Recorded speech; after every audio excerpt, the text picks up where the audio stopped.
2011년 동일본 대지진 때 폭발 사고를 일으킨 후쿠시마 원전입니다.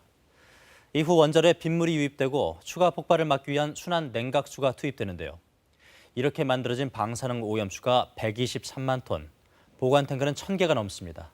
지금도 하루에 140톤씩 늘고 있습니다.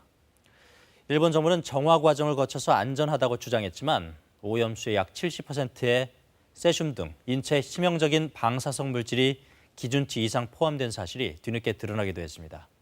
한마디로 정화에 실패한 건데요. 그런데 일본 정부가 이 오염수를 바다로 흘려보내겠다는 방침을 굳힌 것으로 전해졌습니다. 우리나라 등 주변국은 물론 일본 내 반대 여론이 압도적인데도 해양 방류를 강행하겠다는 것입니다. 도쿄 황현택 특파원입니다.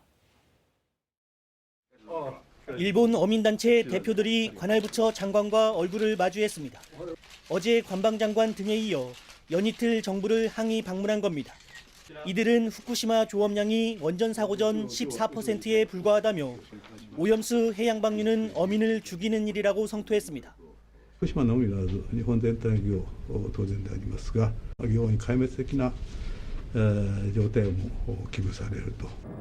그럼에도 일본 정부는 오염수를 바다에 흘려보낼 태세입니다.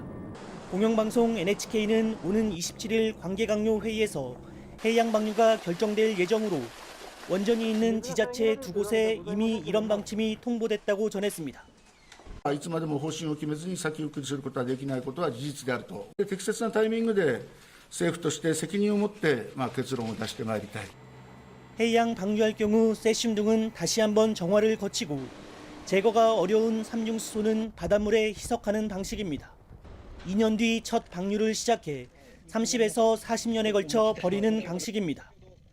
大変な作業だと思いますけど、安全、あと着実に、これ長いと思いますけどもやっていただきたい。 그러나 일본 내 원전 전문가들은 이런 계획이 터무니없다고 말합니다.